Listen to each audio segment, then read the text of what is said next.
ભારત હજારો વર્ષોથી વિશ્વને આધ્યાત્મિકતા, સંસ્કાર અને માનવતાનું માર્ગ બતાવતું આવ્યું છે. પરંતુ આજના સમયમાં દેશ સામે એક નવો પડકાર ઊભો થયો છે. એક તરફ ભવ્ય મંદિરોનું નિર્માણ થઈ રહ્યું છે, જ્યારે બીજી તરફ હજારો યુવાનો ડ્રગ્સના વ્યસનમાં સપડાઈ રહ્યા છે. ડિપ્રેશન અને તણાવ વધી રહ્યા છે.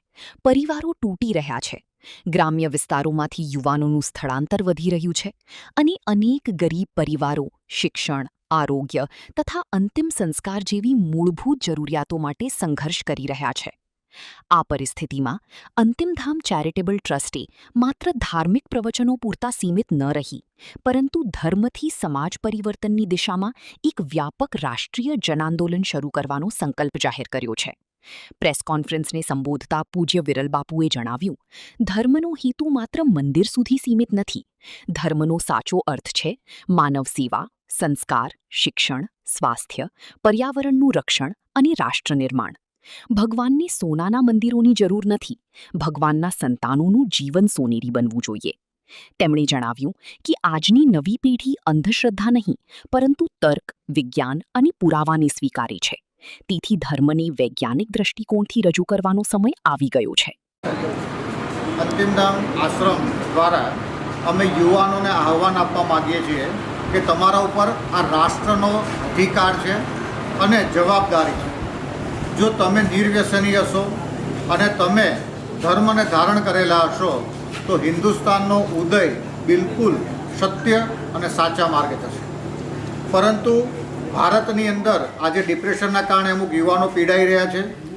એને નિવેદન છે કે ધર્મ સાથે જોડાઓ અને ગૌ સેવા સાથે જોડાઓ, કારણ કે ગાયની સેવાથી આપણા જીવનનો ઉદય થશે અને પ્રકૃતિ સાથે તમે રહેજો.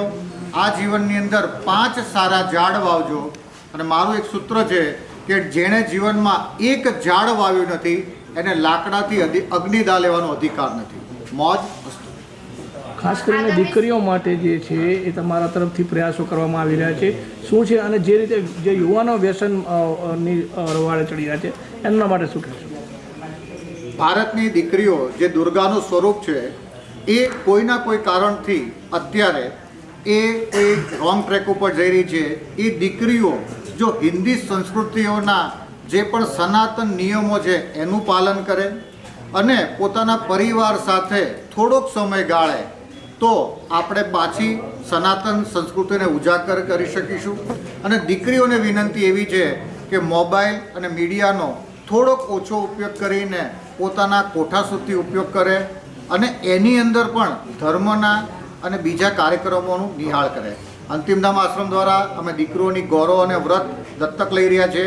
જે દીકરીઓને ગૌરવ અને વ્રત કરવું હોય એનો સંપૂર્ણ ખર્ચો અંતિમધામ આશ્રમ ભોગવશે, કારણ કે આ દીકરીની અંદર ધર્મની સ્થાપના રહે અને દીકરી 20 વર્ષ પછી આપણે એના માટે કોઈ ઘર વાપસીના કાર્યક્રમ ન કરવા પડે, એ અમારું મુખ્ય ઉદ્દેશ છે. દર્શન કેમ્પનો કાર્યક્રમ છે.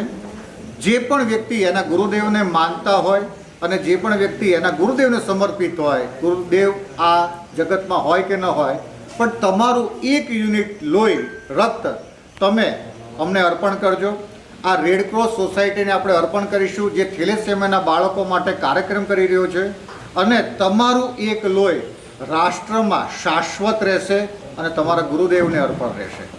કારણ કે સતયુગમાં જ આ થતું નહોતું. સતયુગ, ત્રેતા और कल था इससे अनजान, कलयुग में होता है सिर्फ रक्तदान. તો આ રક્તદાનનો લાભો તમે આ કલયુગમાં લેજો અને તમારા જીવનને ધન્ય બનાવજો.